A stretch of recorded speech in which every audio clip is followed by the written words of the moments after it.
Bom dia, senhoras e senhores. Eu agradeço o convite para participar dessa audiência. O senador João Capiberibe, agradeço ao senador presidente Zé Perrella pela oportunidade e pretendo fazer uma exposição teórica sobre a evolução da votação com o advento da informatização do processo eleitoral, do processo de votação especificamente, para, ao final, fazer uma crítica do projeto de lei em exame. Pretendo seguir esse roteiro e que começa com uma história de como evoluíram os sistemas de votação eletrônica no mundo.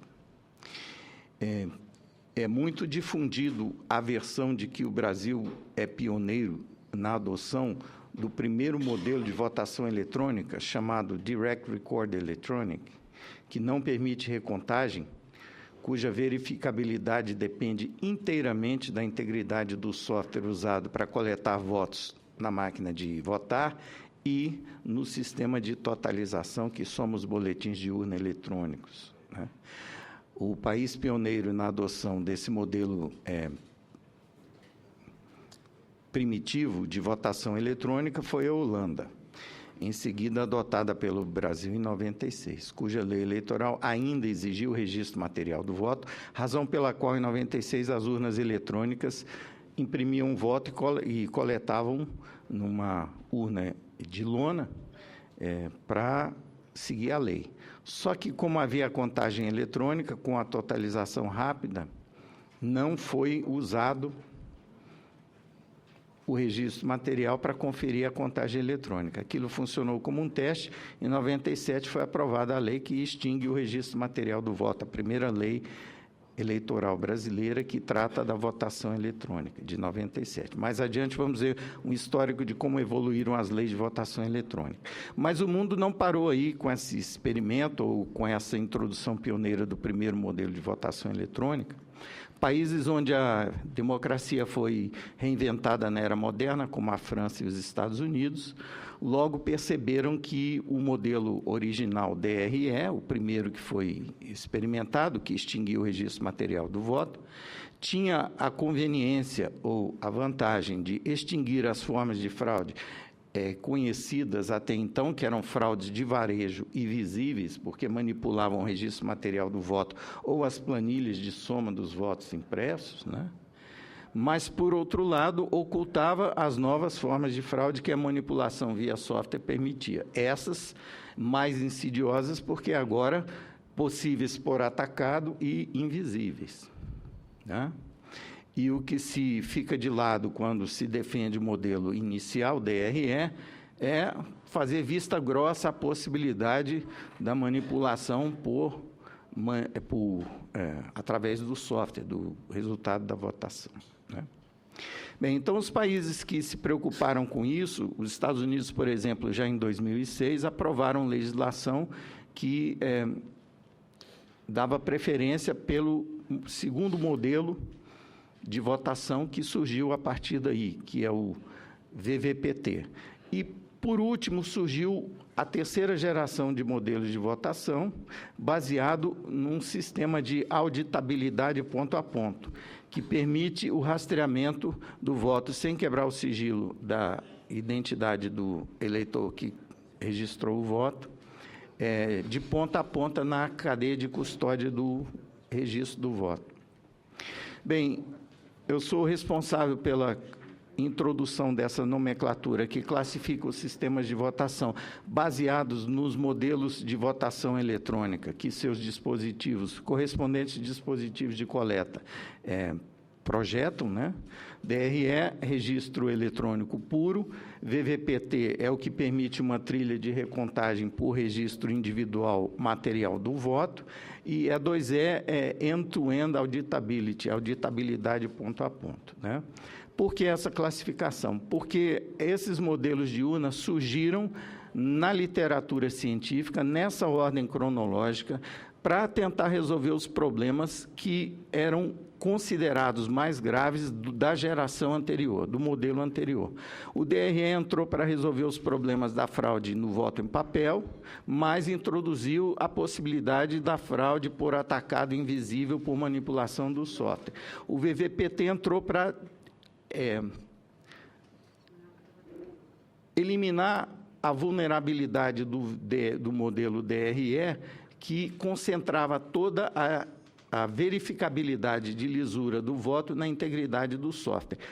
O que, para aqueles que trabalham com segurança na informática, sabemos que é um processo altamente ineficiente de tentar verificar a integridade de software num processo da dimensão da votação eletrônica no país. E temos experiência prática disso ao tentarmos auditar o software usado na votação eletrônica. Podemos testemunhar, tecnicamente, da total ineficácia do processo. Ela serve apenas para manipular o sentimento coletivo a respeito de como estão as coisas, qual o status quo do processo de votação. Não serve a título de fiscalização como um regime eficaz.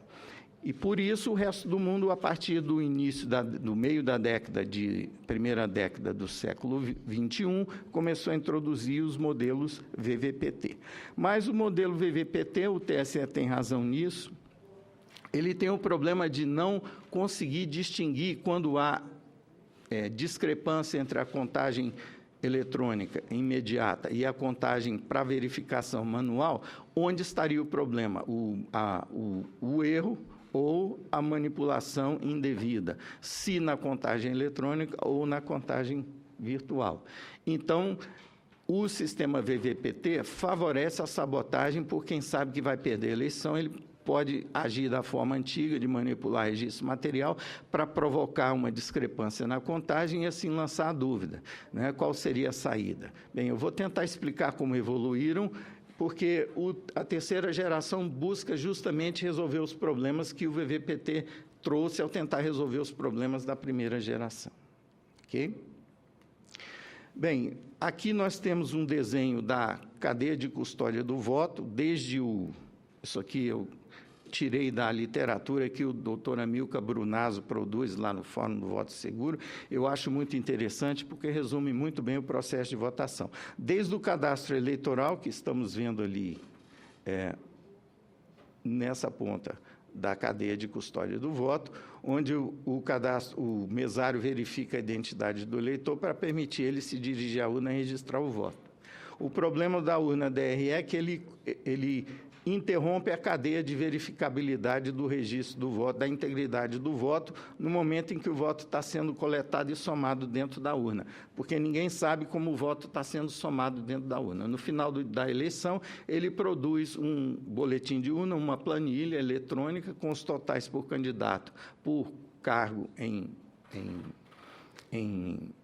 votação, mas sem que ninguém possa ter ninguém de fora, ninguém que não tenha conhecimento de como o software que está rodando ali está fazendo sua tarefa corretamente ou não, ninguém tem como saber se a soma está correta, né? Então, saem os BUs, são totalizados, somados numa outra planilha global para dar o resultado final da eleição. Esse processo ainda pode ser verificado se o registro material do BU, que é o boletim de urna impresso, puder ser conferido contra o resultado total por amostragem, por exemplo, né? Então, em 97, foi aprovada uma lei que tirou do eleitor o direito de fiscalizar a contagem dentro da sua sessão eleitoral, em troca da possibilidade dele poder auditar o software. Bem, o mundo logo percebeu que essa troca não era vantajosa. Enquanto isso, no Brasil, a gente mantinha o modelo DRE sob o argumento de que o que a gente tinha era muito bom, porque ninguém conseguia provar que havia fraude. Mas, por outro lado, também ninguém consegue provar que o resultado está correto, né?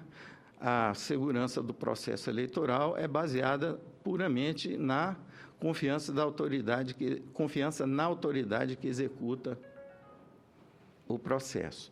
Ou, já que a fiscalização permitida não tem nenhuma eficácia em termos de auditoria do processo de votação per se. Tá?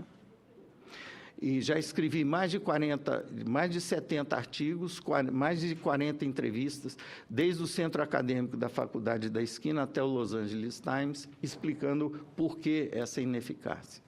E por que o mundo desistiu do modelo DRE já na primeira metade da década de 2000, né, devido a essa ineficácia intrínseca de se concentrar a verificabilidade do processo de votação na verificabilidade da integridade do software. Então, o que temos aqui no Brasil é uma estratégia de promover a segurança do ponto de vista da percepção do usuário, do eleitor, de que temos um sistema seguro, já que ninguém consegue provar que tenha havido fraude em alguma eleição. Então, essa é a maneira de manter o sistema de votação de primeira geração, manipulando a opinião pública sobre a condição de proteção que aquele sistema oferece. Enquanto isso, estão sendo cerceados os direitos de fiscalizar nas outras etapas do processo de custódia do voto, né? Com a identificação biométrica, o eleitor perde a capacidade de verificar que, ao contrário do que a propaganda afirma, de que o eleitor que está indo votar é mesmo aquele em cujo nome a urna foi liberada, já que a identificação biométrica, ao contrário do que faz parecer a propaganda oficial, não é um processo determinístico, é um processo probabilístico, portanto, propenso a erro de natureza intrínseca do mecanismo, que é verificação da identidade por aproximação de padrões. Então, por exemplo, o fabricante do equipamento usado hoje na urna eletrônica, que identifica a biometria das impressões digitais, ele afirma que a identificação biométrica com o equipamento utilizado dá em torno de 1% de falso negativo, ou seja, casos em que o eleitor está cadastrado, mas a sua identidade biométrica não é reconhecida. Como o direito de votar não deve depender da tecnologia e depende da democracia, então tem que haver um mecanismo de contingência para permitir o eleitor votar nesses casos de falso negativo. Com sessões eleitorais com 300 eleitores em média, dá em torno de 3%, segundo o fabricante, de eleitores que precisam ser liberados para votação através do sistema antigo de senha. Então, a biometria não acrescenta nada na segurança da identificação do eleitor por causa da necessidade do mecanismo de contingência para liberar aqueles casos de falso negativo. E o eleitor que quer fiscalizar se está havendo fraude de cadastro, se algum eleitor está votando por outro, não tem como saber se uma alegação de falso negativo de quem bota um dedo lá, mas não está cadastrado, ele diz que está, mas não está, e o mesário, se tiver favorável à fraude, vai se fazer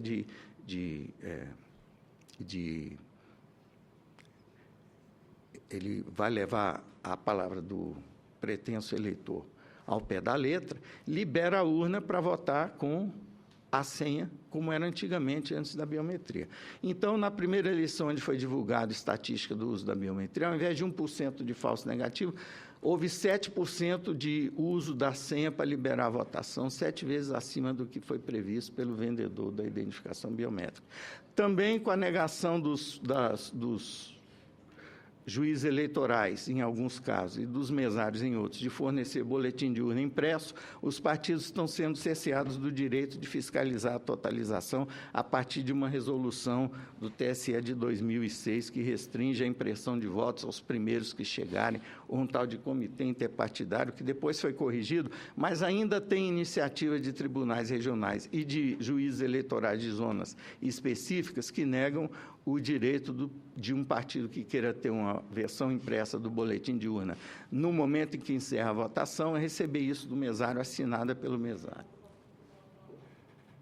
Bem, então, os países que acham que essa não é uma situação adequada para a democracia, partiram para os sistemas de segunda geração, onde os problemas passam a ser aqueles que eu já citei, né? Há uma interrupção aqui na capacidade do eleitor. Essa linha de baixo aqui, isso aqui é para mim? Essa linha de baixo aqui é a linha da fiscalização, e a linha de cima é a custódia do voto, ok? Então, no sistema de segunda geração, há uma interrupção aqui, dentro da urna, porque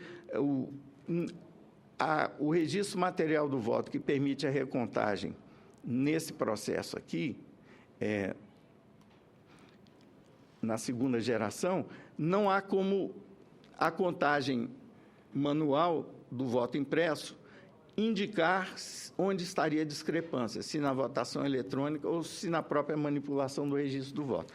Com os sistemas de terceira geração, os registros de voto, tanto o eletrônico quanto o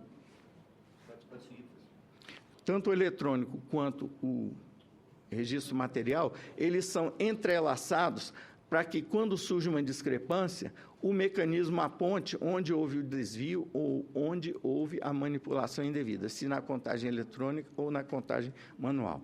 Existem, que eu saiba, apenas 2 sistemas de terceira geração em uso hoje. Um sistema altamente complexo, que emprega várias camadas de criptografia, usado nos Estados Unidos, produzido por um grupo de especialistas criptógrafos de primeira linha que se debruçaram sobre o problema chamado Scantegrity, e um modelo introduzido em 2006, pela primeira vez na Argentina, feito por um engenheiro que estudou uma publicação produzida pela Fundação Alberto Pasqualini, do PDT, a partir de um seminário organizado na Câmara, onde, em 2002, colhemos todas as denúncias de suspeitas de fraude que havia no sistema de votação eletrônica.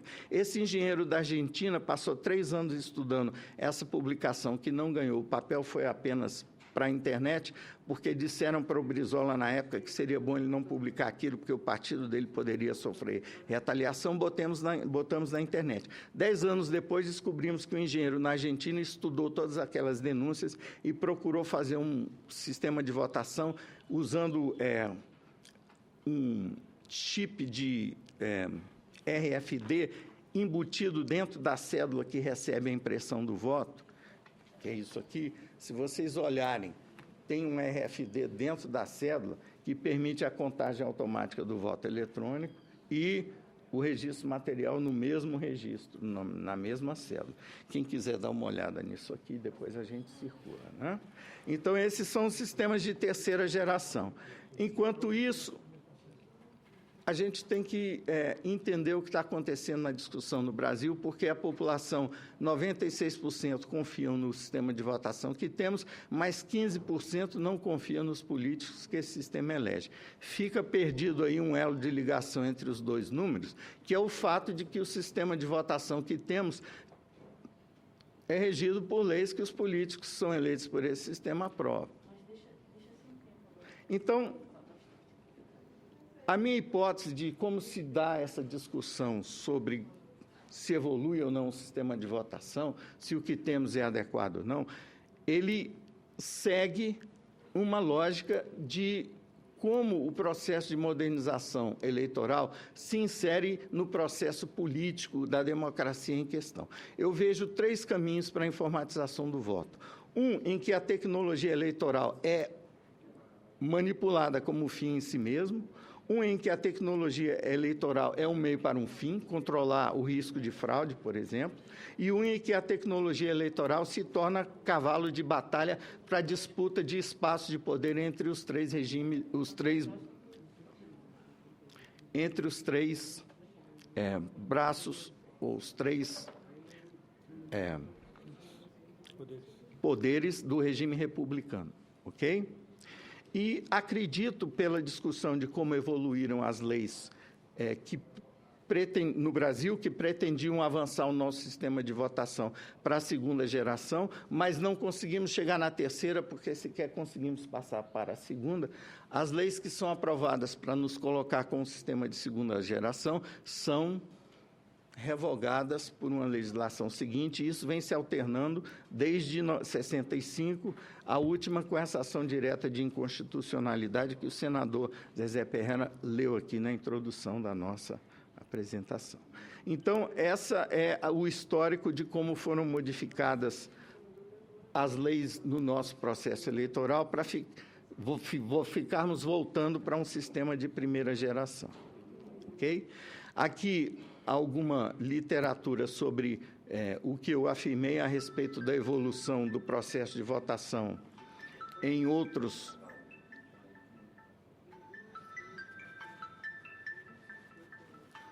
Eu peço desculpas se eu não...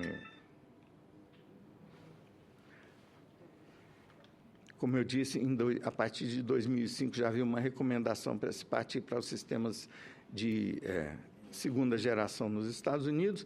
E na França, que é o outro berço da democracia, os municípios têm direito de escolher o regime de votação que eles vão adotar. E apenas 3% dos municípios na França adotam votação eletrônica. Os outros 97% preferem usar registro material do voto apenas. E, mesmo assim, nós ficamos sabendo o resultado da eleição presidencial da França no mesmo dia. Por quê? Porque na França a votação é voluntária, não é obrigatória como no Brasil. A apuração da sessão eleitoral é feita na própria sessão eleitoral.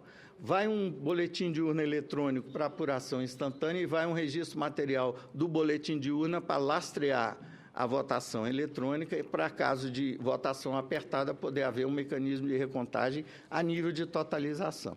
Com isso, eles conseguem fazer uma apuração tão rápida quanto a nossa, mas lá o eleitor é civilizado e ele está preocupado com o processo, ele quer fiscalizar a votação no local em que o voto é registrado, na sessão eleitoral. No Brasil, nós somos adestrados a entender processo de votação como videogame. Quem manda é quem faz a máquina e quem faz as pesquisas. O eleitor é passivo, fica vendo as pesquisas na televisão, como se aquilo fosse uma corrida de Fórmula 1. A única ação que ele tem direito de fazer é, no dia da eleição, chegar até uma máquina, apertar um botão e voltar para a tela para ver o resultado aparecer na televisão. Ele não tem mais interesse em fiscalizar, até porque alguém botou na cabeça dele que não vale a pena porque os políticos não merecem a confiança dele. Mas é a democracia que adoece dessa forma.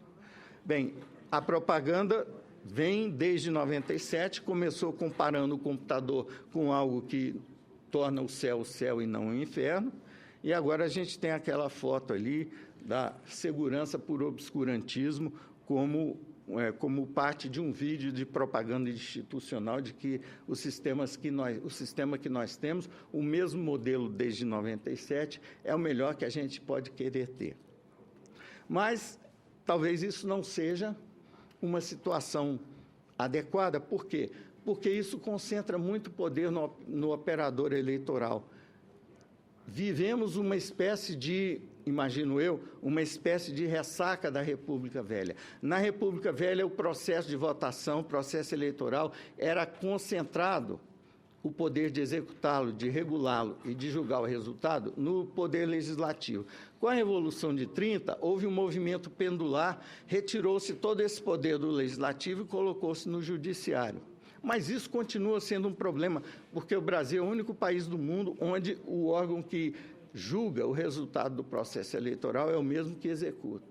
Como é que alguém vai produzir prova contra si mesmo num processo de impugnação de votação? Como é que ele vai fornecer provas que ele detém para o autor da ação, para o autor da ação poder enquadrá-lo num caso de inépcia ou de má-fé? Eu não vejo lógica nisso. Bem, então, o que nós temos? Notícias de que a violação da lei em vigor, a lei que rege o cadastro eleitoral, começando a surgir finalmente no estado de São Paulo. Cadastro eleitoral sendo vendido. Mas essa notícia aqui é mais curiosa pelo seguinte: não estou falando do caso do Serasa, estou falando de um outro caso, onde os dados que estão sendo vendidos, fornecidos pelo TSE para o sindicato das funerárias, são os títulos de eleitor de gente que morreu. Essa troca de cadastro entre entidades que não são eleitorais com a Justiça Eleitoral está prevista na lei, mas apenas numa direção, que o TSE pode usar cadastro de outras instituições. Aqui é o contrário. O que a gente imagina é que a funerária poderia fornecer dados de quem morreu aquele ano, o sindicato das funerárias, para o TCE tirar do cadastro. Não, mas a colaboração está indo em outro sentido. Por que alguém vai pagar R$ 27,00 para ter o nome de eleitor de um defunto? Quem é candidato em eleição é capaz de juntar os dois pontos e entender para que isso serve, né? Então, por que a Justiça Eleitoral está violando a lei que diz que o cadastro eleitoral é de uso exclusivo? Ela está contando com esse projeto de lei ser aprovado que vai regularizar essa situação. Mas essa situação interessa a sociedade brasileira, a democracia brasileira? Acredito que não, porque esse não é o menor dos problemas, a venda de título, de número de eleitor de defunto. Aqui está um aditivo de um contrato, um acordo de colaboração técnica entre o TSE e a Polícia Federal. A Polícia Federal é quem é encarregada de investigar casos de denúncia de fraude eleitoral. Ela vai ter boa vontade se ela pode ter um cadastro de dados biométricos colhidos para controle de acesso ao sistema de votação, quando ela só tem o direito de coletar dados de investigados para fazer perícia forense.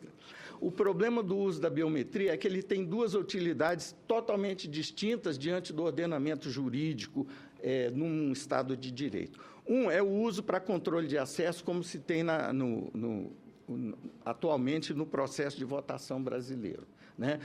A pessoa primeiro fornece os dados biométricos seus para se cadastrar e, logo em seguida, num momento conhecido do eleitor, ele apresenta de novo seus dados biométricos para ser identificado. Numa situação controlada, numa situação em que ele está ciente e concordando com a sua identificação. No caso em que a biometria vinha sendo usada antes de a tecnologia favorecer o uso da biometria para controle de acesso, que é o uso forense, o material é colhido, por exemplo, no cadastro, no registro civil, né?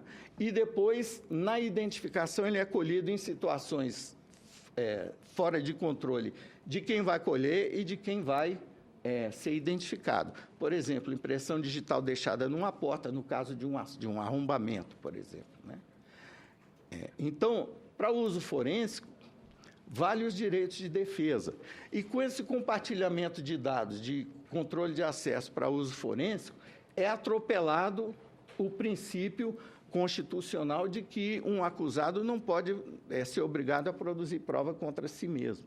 Então, esse artigo aqui do Wired tem a crítica de uma colunista que explica, olha, esse negócio de compartilhamento de dados que o governo colhe por uma obrigação civil para controlar acesso, por exemplo, à urna, com órgão do Estado encarregado de fazer investigação criminal, isso atropela um princípio constitucional da não autoincriminação. Mas isso está sendo feito hoje, com esse contrato pela Justiça Eleitoral, ao arrepio da lei que deveria regular o uso do cadastro eleitoral. Por isso, eu sou contra o projeto de lei que está sendo examinado aqui nessa comissão, por conta dessas distorções que ela emprega, que ela introduz no ordenamento, no equilíbrio dos poderes republicanos. A tecnologia permite isso, por isso legislar sobre tecnologia é tão perigoso. Estão aí líderes de dois ramos, dois poderes da República, né? Um do Judiciário, o outro do Executivo, atropelando um direito que o Poder Legislativo constitucional deveria proteger no ordenamento jurídico como um todo, que está virando de ponta cabeça com essa concentração de poderes no processo eleitoral. Como é que pode uma resolução de um órgão estatal atropelar uma lei ordinária aprovada nessa casa, pelo Legislativo e sancionada pelo Executivo, que diz que o uso do cadastro eleitoral deve ser de uso exclusivo da Justiça Eleitoral? Então, estamos nessa situação. E o perigo vai além, por quê? Porque o interesse nesses dados biométricos é maior por parceiros da Polícia Federal, que é controlada pelo Ministério da Justiça, né? Estamos diante de uma situação, né, que ninguém mais pode esconder, de que há um plano, um projeto para a instalação de um governo totalitário global a partir do controle de fato, através da tecnologia, de tudo que diz respeito à comunicação, o meio de prova eletrônica para o judiciário, a partir do controle da tecnologia por uma potência hegemônica. A matéria que diz que o FBI tem interesse em construir agressivamente uma base de dados global com dados biométricos está aí. E existe parceria da Polícia Federal com a FBI para compartilhamento de dados. Então, temos que examinar essa lei, ora em discussão aqui nesse plenário, com muito cuidado, porque há muita coisa por baixo desse dispositivo que o projeto de lei contém, que dá autoridade ao TSE de decidir para quem ele entrega o cadastro de biometria. O valor do cadastro biométrico do TSE do ponto de vista estratégico militar, é altíssimo. Por quê? Porque a votação no Brasil é obrigatória e todo cidadão maior de 18 anos é obrigado a fornecer os dados biométricos. O eleitor não tem direito de se recusar, o cidadão não tem direito de se recusar, sem afrontar a legislação, a entregar dados biométricos à Justiça Eleitoral, se essa lei passar. Tem um outro projeto de lei que está correndo na Câmara, que vai chegar aqui, provavelmente essa comissão também, já me disponho a discuti-lo, que é que regulamenta o uso de biometria dentro do governo brasileiro, onde não se distingue os usos de controle de acesso e forênsica, que deve ser trazido à tona numa legislação que procura regulamentar o uso da biometria por essas questões que eu já levantei aqui na minha apresentação. Muito obrigado, peço desculpa por ter estendido o meu tempo, e aqui, apenas para completar, o abuso em relação à legislação não é só com o compartilhamento de dados biométricos. Aqui uma notícia do Jornal de Goiânia dessa semana de que funcionários da Justiça Eleitoral estão usando os poderes que eles têm de manipular esse cadastro para plantar provas falsas contra gente que desagrada autoridades com quem eles têm alguma desavença, né? E não sei como é que isso vai ser investigado, se pela Polícia Federal, que está recebendo de graça um banco de dados biométricos de todo cidadão brasileiro, não vai ter muito estímulo para investigar quem está nessa parceria com eles. Existe aí, para mim, claramente um conflito de interesse nesse convênio, nesse contrato do TSE com a Polícia Federal. E o exemplo está aqui nessa notícia crime do Jornal Popular dessa semana. Muito obrigado a todos.